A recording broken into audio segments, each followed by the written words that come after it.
Welcome back to another video. Today I'm going to be talking about the college basketball season so far and how many surprises there have been. There have been a lot of surprises coming into the season, a lot of tournaments so far in season, and a lot of surprises.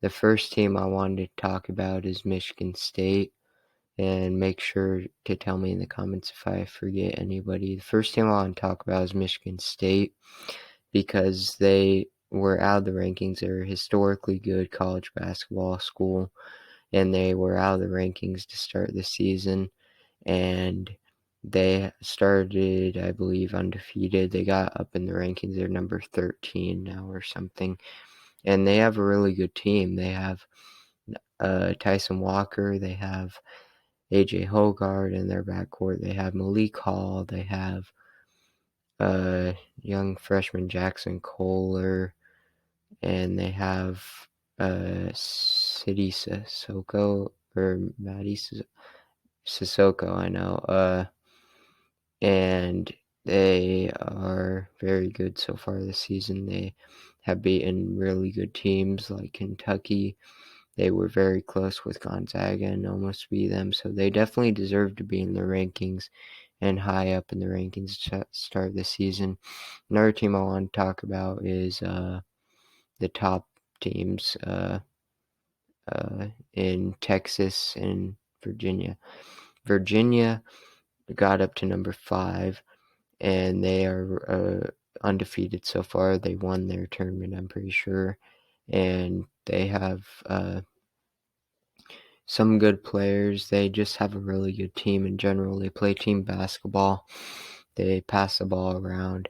They just have good players at every position. They're a very experienced team, and that goes a long way. And then talk about in Illinois, they have star player in Terrence Shannon Jr., as well as some other players. They lost some really good players last season, and even before 2 years ago, they lost some really good players as well, NBA caliber players. So they've started the season very well, and they're looking good. They are also up there in talks for being number 1, possibly, if number 1 does get knocked off in North Carolina. North Carolina has been very good, and I haven't watched them at all this season at all. But because they've been playing bad teams, they should beat them. But they have been not really blowouts. They've been double-digit wins, but they haven't been blowouts. They kind of kept it close, and I don't believe they've played a very good team so far. I have to check. But they still have R.J. Davis and some other good players. Their big game coming up is at Indiana. But yeah, they have not been playing very good teams, and they only beat Gardner-Webb by 6 points. And like I've been saying, they have some good players. They have Caleb Love, they have R.J. Davis, they have Leaky Black, they have Armando Bacot, and they have transfer Pete Nance from Northwestern. But they, as well as young Seth Trimble, who I've talked about before in one of my other videos, being prepared for the NBA draft.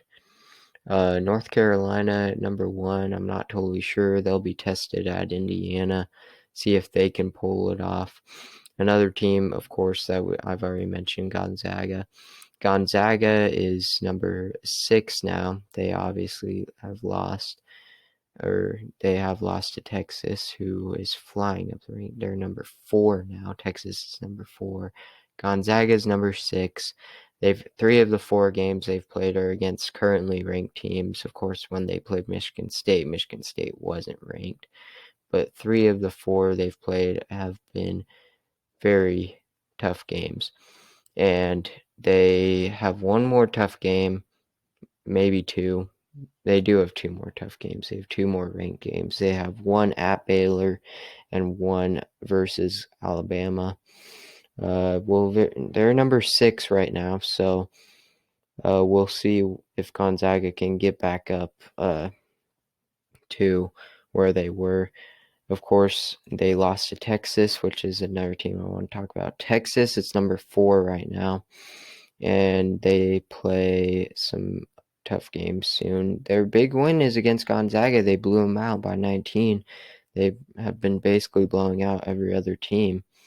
They have a couple tough games remaining on their non-conference. They have versus Creighton and versus Illinois, which should be 2 tough games.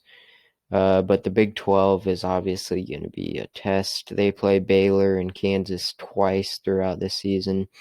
They also have an SEC challenge later in the season against Tennessee, so we'll see how that goes.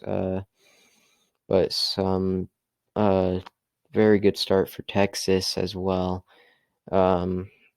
They have guys like Timmy Allen, Marcus Carr, Tyrese Hunter, Dylan Mitchell, who probably could be a top 10 pick next year in the NBA draft. And obviously, they're doing pretty good so far in the Big 12. Another Big 12 team I want to talk about is Kansas. Kansas has not had their head coach because they have been playing because of suspension. But they have still been winning. They beat Duke by 5 a couple games ago, and they only beat Southern Utah by 6. We'll see how that goes. They're currently playing right now against NC State, and they have some talented players. Their rest of their non-conference schedule, they play Indiana. Indiana, I want to talk about later as well, because they're looking